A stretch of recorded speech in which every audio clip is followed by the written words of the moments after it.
The following program is a special presentation of the Big Ten Network, produced in association with the University of Iowa. Coming up in this episode, advancing our knowledge of floods, designing for the developing world, practical planning for livable communities, and copyrights versus creativity. Next on Iowa Magazine.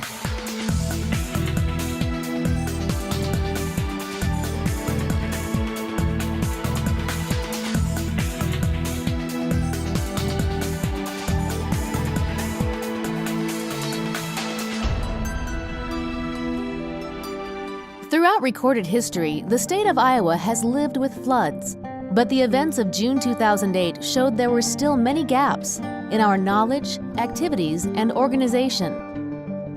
Given this history and knowing the impact floods have, how can we learn to live with flooding? In 2009, the Iowa Flood Center was created at the University of Iowa to address this central question. The flood of 2008 caused tremendous physical damage, but spurred many new research projects at the University of Iowa campus. This focused scientific effort, coupled with public interest in flooding, led to the creation of the Iowa Flood Center at one of UI's most well-known institutes, IIHR Hydroscience and Engineering. IIHR's expertise in hydrology and river engineering made it an ideal place for the Flood Center. IIHR has been very involved in river training structures and development of simple engineering methods for controlling bank erosion, bank migration, sediment management at water intakes are examples of the applied engineering research that we've been involved in. Led by Dr. Vitek Krajewski, the center conducts applied research in pursuit of a more comprehensive understanding of floods, focusing in particular on the role of the drainage network. Everybody can relate to the fact that wherever you put yourself in the landscape, there is always a stream nearby. Only recently, the computational and communication technology reached the level where accounting for that water flow in the entire drainage network in the landscape becomes possible. And even today, with all the supercomputers that we have, it is still a computational challenge. One way the Flood Center is addressing this is through upstream basin mapping. Rainfall that causes flooding in a community is not always local. Heavy rain in remote reaches of a basin can later cause flooding far downstream. The Flood Center is mapping the upstream basins of communities vulnerable to flooding, so they can better understand the watershed that affects them. Another project that will advance flood monitoring is the Stream Stage Sensor. Currently, gauges exist on many major rivers, but are expensive and don't provide sufficient data for real-time forecasting. To supplement these river gauges, the Flood Center developed electronic sensors placed under bridges to automatically monitor and transmit the height of smaller streams. More than 2,000 bridges in Iowa could employ this system to improve public safety and provide a more accurate picture for flood forecasting. To make a good prediction of how much water is going to flow in the river, we need to know in real time what's the condition of the river. So knowing what is happening right now makes it easier to predict what is going to happen in the future. In addition to upstream basin mapping and stream stage sensors, flood inundation maps use sophisticated computer models to accurately simulate the flow of water into flood-prone areas. Of course, floods will happen, that's just a fact of life, but we need to determine where the flood water is going to go. Is there going to be high velocity flood water that could be a danger to the public, and how we can incorporate that and work with the communities to make successful strategies to make sure that people are safe when floods occur. Research at the Iowa Flood Center will complement and enhance the work of federal and state agencies like the Iowa Department of Natural Resources. With the 2008 flood, everything changed. We found that we had more and more need to provide communities with information that they needed The Flood Center is going to be of huge benefit to Iowans over the course of the next number of years because they're going to be able to provide the type of reliable scientific information that I think communities are looking for. One such community is Palo, Iowa, statistically the town most affected in 2008, with 98% of their buildings damaged by floodwaters. When the Flood Center was initiated using the resources of the river hydrologist and the University of Iowa, we thought the legislature done a wonderful thing, and we wanted to be involved with whatever they were doing. The Flood Center is working with the City of Palo to develop better watershed monitoring and will partner with other communities to cultivate a greater public understanding and appreciation for the waters running through our landscape. The term living with floods is a term that we've used quite frequently during the past year. After the 2008 flood, there have been many strategies to try to mitigate flooding in the future. Oftentimes, those are very serious engineered solutions. We are taking a slightly different approach, knowing that we can't engineer a mitigation program that will protect us from all floods, and that there may be future floods that exceed the design of those flood mitigation concepts. So we really want people living along the river to focus more on adapting to and living with floods. To learn more about the ongoing work of the Iowa Flood Center, visit iowafloodcenter.org.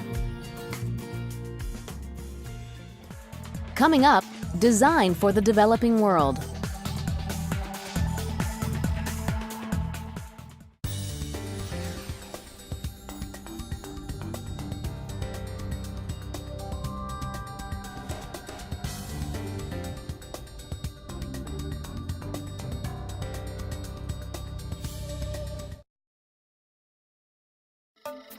In the U.S., political debates reflect a high standard of living compared to some places. In developing countries like Ghana and Haiti, the most pressing issues address basic survival.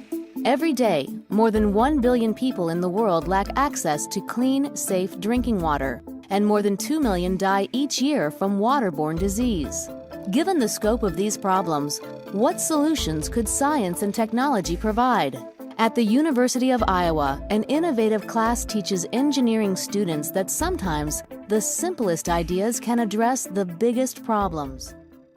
My name is Craig Just, and I've been at the University of Iowa for 17 years. I'm in the Department of Civil and Environmental Engineering in the College of Engineering.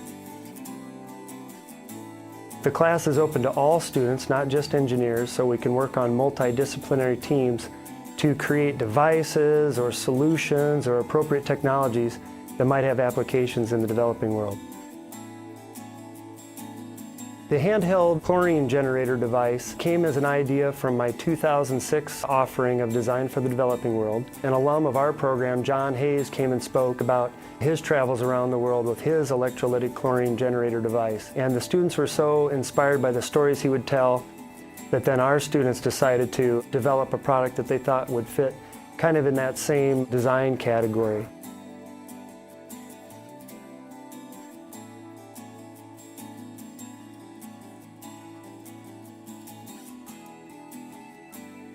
You take some water and some salt, put it in the device, turn a crank, and by electrolysis, it makes a small amount of chlorine bleach, which is essentially the same chemical that we put in our modern distributed water systems here in the United States.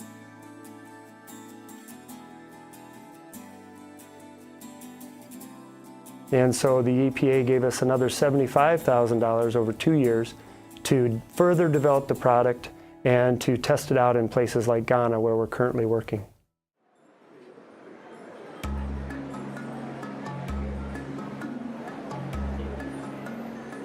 One of the first impressions you have when you arrive in Ghana, in Accra, the capital city, is the only thing that reminds you of the United States there is a Holiday Inn.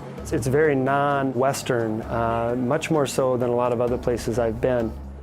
I'm reminded again that the world is amazingly diverse. Places in what we call the developing world are very culturally rich.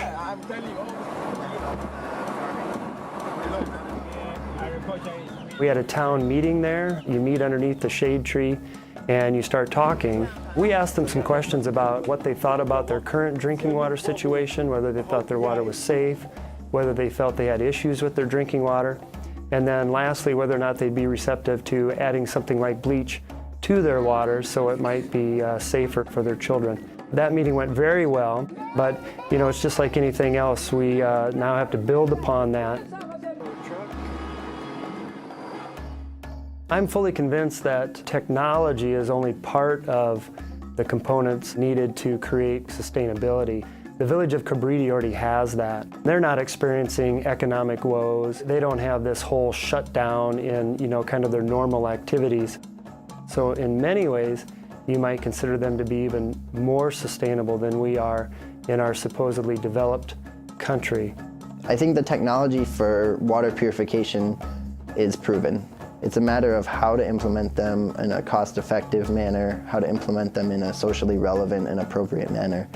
And all of these things are what I think is really the challenge for engineers, and where Engineers Without Borders is really stepping up and trying to develop that body of knowledge. It's technology, it's also training, it's also education, it's also getting the people in the village to be involved in that project for this project to be successful. The device itself is pretty simple to assemble by Western standards, but the robustness of the device kind of remains to be seen. Other hurdles are, how do you get enough of the devices out there to meet the real demand?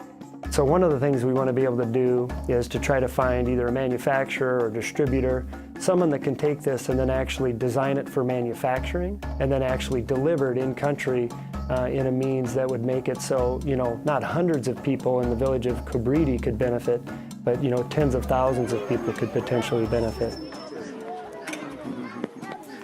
I'm really happy that I've been able to have all of these experiences, especially with the university in an academic setting. I've also made a lot of friends in a lot of different places in the world. I've been blessed to interact with some of the most influential and inspired students that I think have ever gone through the University of Iowa. I don't like to kind of predetermine the endpoints on a lot of these projects. I like to have that student energy bring that as much as possible. And so I've learned so many things about the world from our students.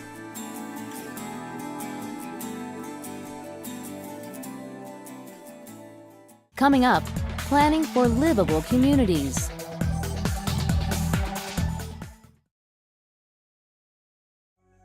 The communities of America come in all shapes and sizes, from small towns to sprawling cities.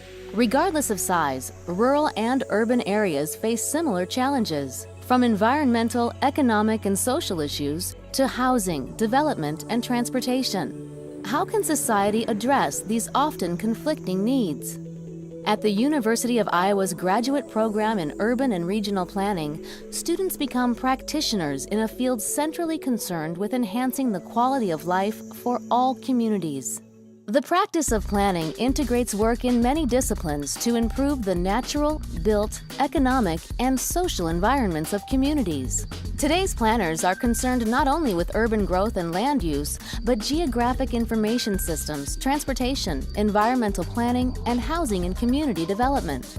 Professor Jerry Anthony focuses on the issue of housing and the societal impact of high housing costs in America. The decade of the 1990s, 1990 to 2000, was a decade of phenomenal economic prosperity. And so you would expect that housing would become more affordable. Yet, if you look at the numbers, if you look at census data, in 1990, about 30% of the population paid too much for housing. And in 2000, 10 years later, after all this economic prosperity, 30% of the population still paid too much for housing. So in spite of economic prosperity, housing costs were very high. Other facets of planning address our interaction with and impact on the natural environment. Professor Lucy Lorian focuses on environmental planning, a relevant topic in the agricultural state of Iowa. I think it provides for a very unique perspective on the breadbasket, the center of the country.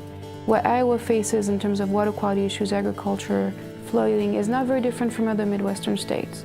But what we're doing here is actually central to long-term environmental quality and the productivity of the country. From housing and environmental planning to economic development and transportation, all of these issues highlight the multifaceted nature of planning. Planning is entirely interdisciplinary. So you can be an expert in housing, but you have to recognize the extent to which housing and transportation and economic development and community development all meet at the place that people actually exist and live and work.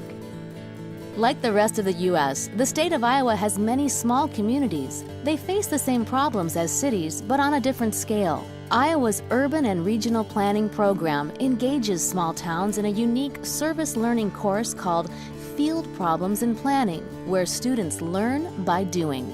In a sense, the small towns that we have in Iowa provide an ideal place in which our students can touch base with the community.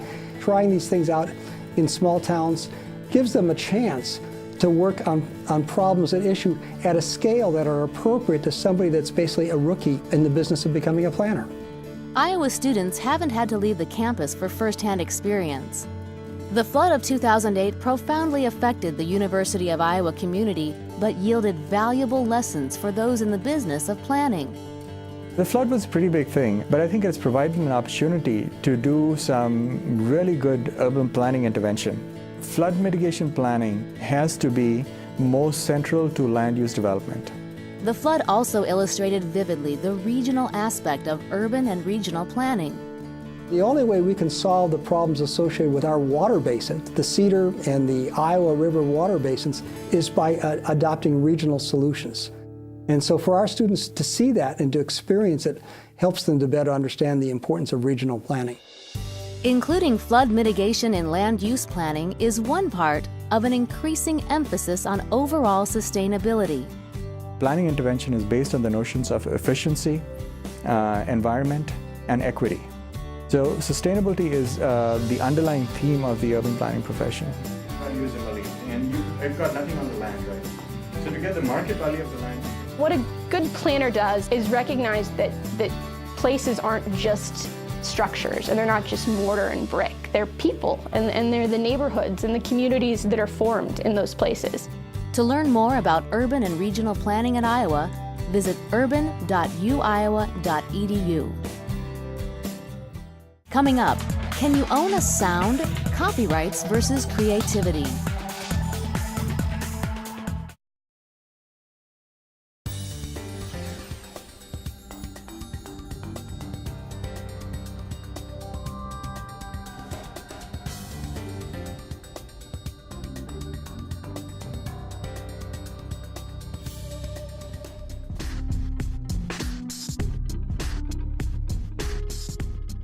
Hip-hop producers in the early 1980s pioneered the art of sampling from existing records. But when hip-hop went mainstream and became a lucrative industry, the practice of sampling was a target for copyright infringement lawsuits. This crackdown on sampling would profoundly affect hip-hop music, and today, the debate of copyrights versus creativity still rages. A new film produced by a University of Iowa alum and a UI scholar gets to the heart of this debate with the question, can you own a sound? Kembrew McLeod is a professor in communication studies at Iowa, focusing on popular music and the cultural impact of intellectual property laws. I was 12 years old when hip-hop first started bubbling up in the margins of the mainstream, and I was a fan. It was just music that made total sense to me. And the fact that they were sampling from other records also made sense to me, because I was making my own little sound collages on my cheap portable Kmart all-in-one stereo system that I got. That was a really natural way I related to the world, and that was kind of an offshoot of liking hip-hop music. And then when my favorite artist started getting sued, that's when I started intellectualizing it. Kembrew explores the collision of copyright laws and creativity in his recent book, Freedom of Expression. So the book is about all sorts of different issues surrounding intellectual property. And so there's one chapter on hip-hop sampling called Copyright Criminals, in fact. So I already had a name for the film, and I called up Ben Franzen. Atlanta-based filmmaker and UI graduate Benjamin Franzen directed the film, which lays out the issues of sampling and how lawsuits have changed the way hip-hop music is produced. Copyright Criminals tells this story by integrating sampling and collage into the film itself. The collage aesthetic of the film was important as a way to visualize sampling. Sampling is something that has touched us all, And so it was important for us to sample various media to make that point.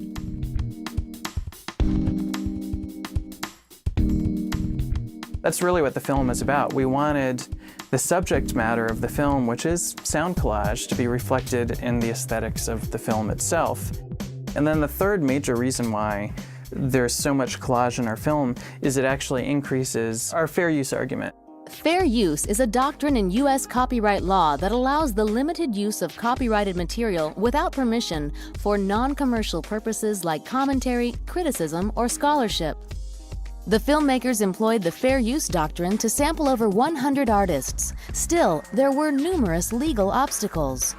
The filmmakers ran into a wall when they tried to sample the music of one well-known artist. It seemed appropriate to do a little profile on George Clinton. We interviewed him and we wanted to play some of his music. Well, we went to license it through the proper channels. They said no reason, denied, and hung up the phone on us. This was the conversation. Can we use this George Clinton Parliament Funkadelic song? He calls us back and just says, no, no, denied, no reason, and then hangs up. The experience of getting permission to sample so many artists exposed the filmmakers firsthand to the daunting process of music licensing. We wanted to pay people, and oftentimes, and the people who actually wrote the original songs wanted to be paid, but sometimes it was a company, an intermediary in the middle that nixed the deal. And that just doesn't seem like a reasonable way to run an industry. Although the film was challenging to produce, the goal of the filmmakers is not to persuade viewers one way or the other in the sampling debate.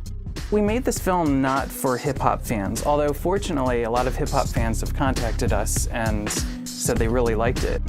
We wanted to use the subject of sampling in hip-hop as a jumping-off point to start a conversation. Technology and creativity is advancing at a drastic rate, and the law is stuck in 1976. And that's a problem for music and for people that are creating in a way that technology is promoting. It's an increasingly natural way people relate to the world, and the law needs to recognize that. To learn more about the film and the issues of copyrights and creativity, visit copyrightcriminals.com. The preceding program was produced by the University of Iowa in association with the Big Ten Network.